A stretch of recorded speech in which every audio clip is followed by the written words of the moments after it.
সমস্ত দলের নেতাকর্মীদেরকে অনুরোধ করব, প্রথমেই আমাদেরকে বন্যা উপদ্রুত এলাকায় বানবাসী মানুষকে দ্রুত সাহায্য সহযোগিতা করতে হবে। এই সমস্ত পানির নদীর পানির ন্যায্য হিস্যার জন্য আমরা স্বাধীনতার পরবর্তী সময় থেকে যেই সরকারি ক্ষমতায় এসে আমরা সবাই সোচ্চার। তবে বিগত ফ্যাসিবাদী আওয়ামী সরকারের সময়ে এটা 1996-এও এবং তার পরবর্তী এই রেজিমে তারা কোনো রকম দর কষাকষির সুযোগ না রেখে দুই একটা চুক্তি করেছে।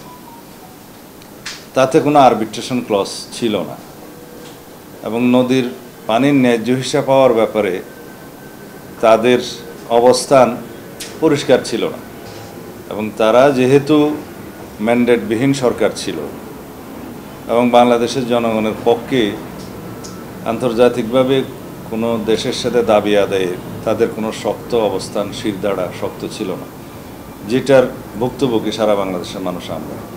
আমি বর্তমান বিষয়টাতে আসি। ত্রিপুরাতে ভারতের অংশে আমাদের বাংলাদেশের উজানে যে বাঁধ দেয়া হয়েছে সেই বাঁধ সম্ভবত ডম্বুর নাম। এই বাঁধের পানি বিপদসীমার ঊর্ধ্বে উঠে গেলে বিনা নোটিশে বাংলাদেশকে না জানিয়ে যেভাবে ছেড়ে দেওয়া হয়েছে তাতে বাংলাদেশ অংশে বৃহত্তর কুমিল্লা, ব্রাহ্মণবাড়িয়া, কুমিল্লা, ফেনী, নোয়াখালীর এই অঞ্চলগুলো এটা স্মরণকালের ভয়াবহ বন্যা পরিস্থিতির সৃষ্টি হয়েছে এই অংশে। সময়টা দৌড়াবে প্রাণডাল মুঠোয় মুঠোয় সময় পার।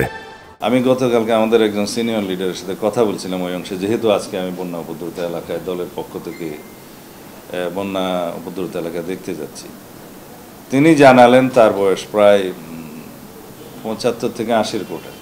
তিনি তার জীবনে দেখেন নাই এত উচ্চতায় পানি উঠেছে ওখানে। তো এরকম ভয়াবহ অবস্থার জন্য আমরা প্রস্তুত ছিলাম না। আন্তর্জাতিক রীতিনীতি অনুসারে উজানের কোনো বাঁধের পানি ছেড়ে দেওয়ার প্রয়োজন হলে সেটা সংশ্লিষ্ট দেশকে আমাদেরকে আগেই জানানোর কথা, সেটা আমরা শুনেছি, এভাবে বাংলাদেশকে জানানো হয়নি। এটা অবশ্যই আমরা বিষয়টা গুরুত্ব সহকারে নিয়েছি।